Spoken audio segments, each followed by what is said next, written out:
I met my husband David at a coffee shop in downtown Denver when I was 24, fresh out of graduate school with a marketing degree from the University of Colorado, and he was this charming architect with kind eyes and a laugh that made my heart skip. We fell in love over shared hikes in the Rocky Mountains, weekend trips to Aspen, and late-night conversations about building our dream life together in a cozy house in the Cherry Creek area. David's mother, Patricia, was a different story entirely, a 58-year-old control freak who ran a successful interior design business in Boulder and treated her son like he was still 12 years old, calling him baby and expecting him to visit every Sunday for her famous pot roast dinners. From the moment David introduced me, Patricia made it clear I wasn't good enough for her precious son, criticizing everything from my modest apartment in Capitol Hill to my job at a small marketing firm, saying things like David deserves someone more established with that fake smile of hers.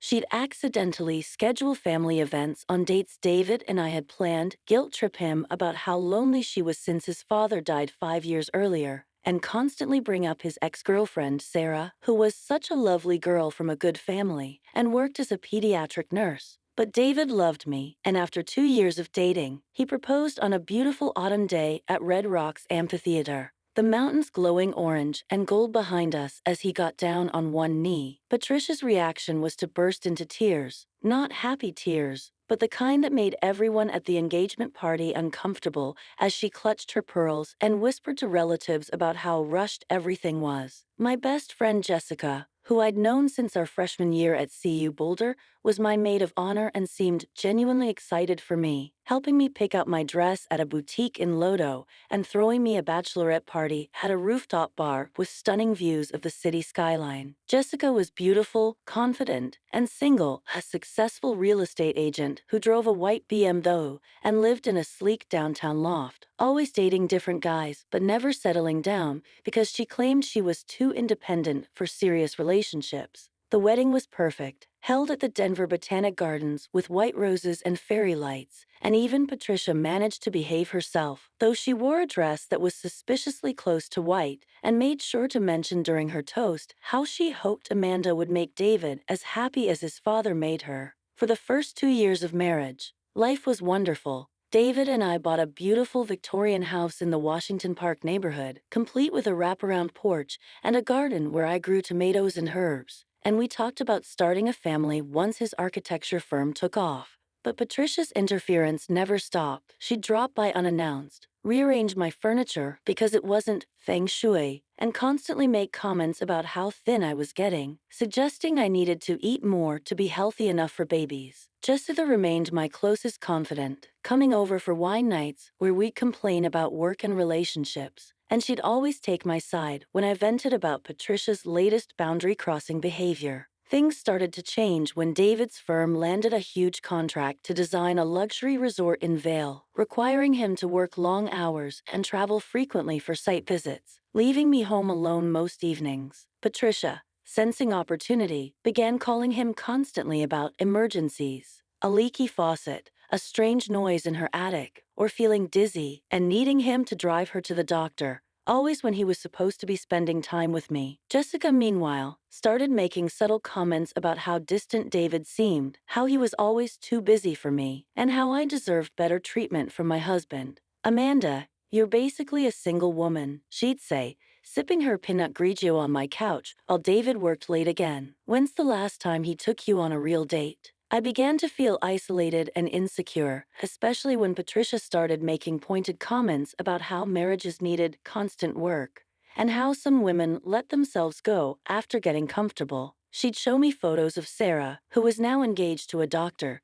saying things like, "Look how radiant she looks. True love really shows, doesn't it?" Jessica encouraged these doubts, suggesting I join a gym to focus on myself and maybe take a pottery class to explore my creativity, always emphasizing how I needed to be more independent like her. 6 months into this pattern, I started noticing changes in David. He'd come home from work distracted, checking his phone constantly, and when I'd ask about his day, he'd give vague answers about meetings and client calls. Our physical intimacy dwindled, and when I tried to initiate conversations about it, he'd claim he was just stressed about work and needed space to focus on the Veil project. Patricia, meanwhile, ramped up her campaign, making comments about how young marriages often struggled and how David seemed overwhelmed by responsibilities, as if I was some burden he was carrying. Jessica began showing up at my house more frequently, always with wine or takeout, positioning herself as my loyal friend who was worried about my marriage. She'd encourage me to go out with her to bars and clubs, saying I needed to remember who I was before David,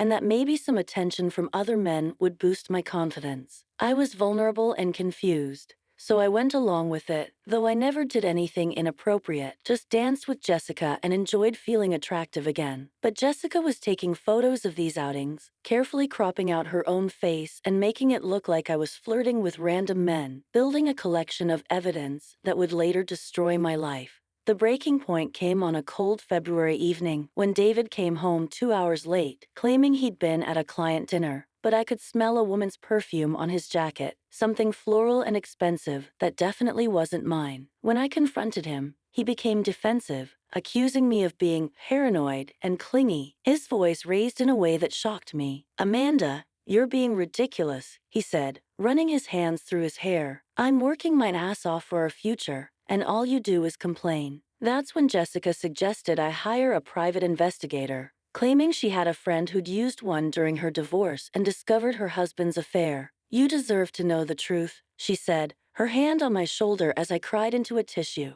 The investigator, a woman named Carol, confirmed my worst fears. David was having an affair, meeting someone at a hotel in downtown Denver twice a week, always on the same days he claimed to be working late. But the photos Carol showed me were devastating beyond what I'd imagined. David wasn't just cheating with some random woman, he was sleeping with Jessica, my best friend, the woman who'd been consoling me about my marriage problems while secretly destroying it. The photos showed them kissing passionately in the hotel lobby, holding hands as they walked to the elevator, and even one of them together in his car, her head on his shoulder. I felt like I was drowning, my entire world crumbling as I realized the two people I trusted most had been betraying me for months. When I confronted Jessica, she didn't even try to deny it. Instead, she laughed, a cold sound that made my blood freeze. "Amanda, you're so naive," she said, standing in my living room like she owned it. "David and I have been in love for over a year. He only stayed with you because he felt guilty, but he's finally ready to be with someone who understands him." She revealed that Patricia had been in on the scheme from the beginning, introducing Jessica to David during one of those Sunday dinners I'd skipped, encouraging their friendship, while simultaneously poisoning David against me with lies about how I was selfish and not ready for marriage. Patricia had been feeding David stories about how I was probably cheating, using the photos Jessica had taken during our girls' nights out as proof that I was flirting with other men. Jessica had been playing both sides perfectly, comforting me while stealing my husband, gathering information about our marriage problems to share with Patricia, and positioning herself as the perfect replacement wife who would give Patricia the daughter-in-law she'd always wanted. The confrontation with David was even worse. He actually tried to blame me for pushing him away and claimed that Jessica understood his dreams better than I ever did. "She supports my career," he said, his voice cruel and distant. "She doesn't make me feel guilty for working hard." Patricia, when I finally confronted her, was gleeful about the whole thing, no longer bothering to hide her satisfaction. "Jessica will be a much better wife for David," she said, sipping tea in her perfectly decorated Boulder home. "She's mature, successful, and she respects family values." She revealed that she'd been planning this for months, even going so far as to suggest that Jessica apply for a real estate license in Boulder so she could work closer to Patricia's interior design business, creating a perfect little partnership between mother-in-law and future daughter-in-law. I was supposed to be the casualty of their scheme, discarded like yesterday's newspaper, but they underestimated me completely. I spent the next 3 months planning my revenge while pretending to be the heartbroken, defeated wife they wanted me to be. I hired a different private investigator, a man named Marcus who specialized in financial fraud, and discovered that Jessica had been using her real estate connections to help Patricia hide assets and avoid taxes through shell companies and fake property transfers. Patricia's interior design business was essentially a money laundering operation, with Jessica helping her overcharge clients and pocket the difference through fraudulent invoices and inflated material costs. I documented everything: bank transfers, forged signatures, client testimonials about overcharging, and even recordings of Patricia bragging about her creative accounting to Jessica during their planning sessions. But the real bombshell came when I discovered that Jessica had been running a side scam, using her access to David's architectural firm to steal building plans and sell them to competing firms in Colorado Springs and Fort Collins. Essentially committing corporate espionage while sleeping with my husband, she'd been photographing confidential documents during her visits to our house, using my trust to betray not just me, but David's entire career. I also found evidence that Patricia had been embezzling from her own clients, including a sweet elderly woman named Mrs. Henderson, who trusted her to redecorate her late husband's study and ended up paying for materials that were never delivered. The revenge plan was beautiful in its simplicity. I would expose them all simultaneously, destroying their reputations, their careers, and their futures in one coordinated strike. I started by contacting the IRS about Patricia's tax fraud, providing them with detailed financial records showing years of unreported income and fake deductions. Then I reached out to the Colorado Real Estate Commission about Jessica's license violations, including the corporate espionage and her role in Patricia's money laundering scheme. I also contacted David's architectural firm, providing them with evidence of Jessica's theft of proprietary designs and her use of inside information to benefit competitors. But the piece de resistance was going to the local news. Denver's Channel 7 was always looking for juicy stories about white-collar crime, and I had gift-wrapped them a scandal involving a prominent interior designer, a corrupt real estate agent, and corporate espionage. The story broke on a Tuesday morning in June, with the headline, "Mother-Daughter-in-Law Duo Accused of Fraud, Tax Evasion, and Corporate Espionage," splashed across the front page of the Denver Post. The TV coverage was even better, with reporters standing outside Patricia's Boulder showroom and Jessica's downtown office, interviewing angry clients and former business partners. Patricia's interior design business collapsed overnight, clients canceled contracts, suppliers demanded immediate payment, and her showroom was seized by the IRS for unpaid taxes. Jessica's real estate license was suspended pending investigation, and her brokerage firm fired her immediately to avoid the scandal. David's architectural firm conducted their own investigation and fired him for compromising company security and unprofessional conduct, effectively ending his career in Denver's tight-knit architectural community. The criminal charges came next. Patricia was indicted on 12 counts of tax fraud, embezzlement, and money laundering, facing up to 20 years in federal prison. Jessica was charged with corporate espionage, fraud, and conspiracy, with prosecutors seeking a 10-year sentence. David wasn't charged criminally, but he faced civil lawsuits from his former firm and their clients, with damages in the millions. The civil divorce proceedings were swift and brutal, with all the evidence of their fraud and David's infidelity. I got everything: the house, his retirement accounts, alimony for 5 years, and half of his remaining assets. Patricia's seized assets were used to pay restitution to her victims, leaving her essentially bankrupt. Jessica's downtown loft was sold to pay legal fees, and she moved back in with her parents in Colorado Springs, her real estate career over forever. The trial was a media circus, with Patricia trying to claim she was just a misunderstood businesswoman, while Jessica attempted to pin everything on her older co-conspirator. But the evidence was overwhelming, and the jury didn't buy their sob stories. Patricia was sentenced to 15 years in federal prison, while Jessica got 8 years and a massive fine that will keep her in debt for decades. David, disgraced and unemployed, moved to Phoenix to start over,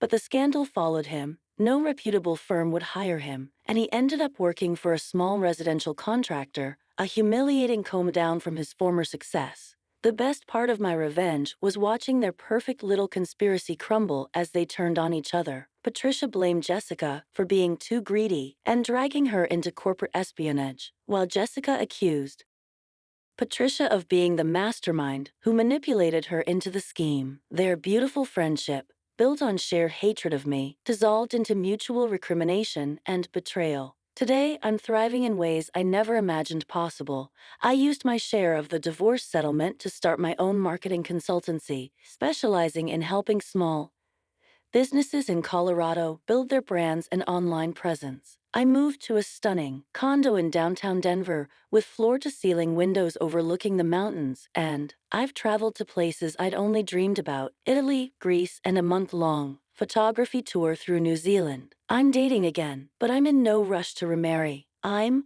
enjoying my independence and the confidence that comes from knowing I can handle anything life throws at me. Patricia writes me letters from prison, begging for forgiveness, and claiming she was only trying to protect her son. But I throw them away unopened. She had years to treat me with basic human decency, but chose cruelty instead. Jessica has tried to reach out through mutual friends, claiming she's changed and wants to make amends. But I have no interest in her apologies. Some betrayals are too deep to forgive, and I've built a better life without either of them in it. The elderly clients Patricia defrauded, like Mrs. Henderson, have become friends of mine, and I've helped several of them recover their money through the Victim Compensation Fund established during the trial. David occasionally tries to contact me through social media, but I've blocked him everywhere. The man who once promised to love and protect me chose to believe lies about me instead of trusting his own wife, and that's not something I can ever forgive. My revenge wasn't just about getting even. It was about justice for everyone they'd hurt and ensuring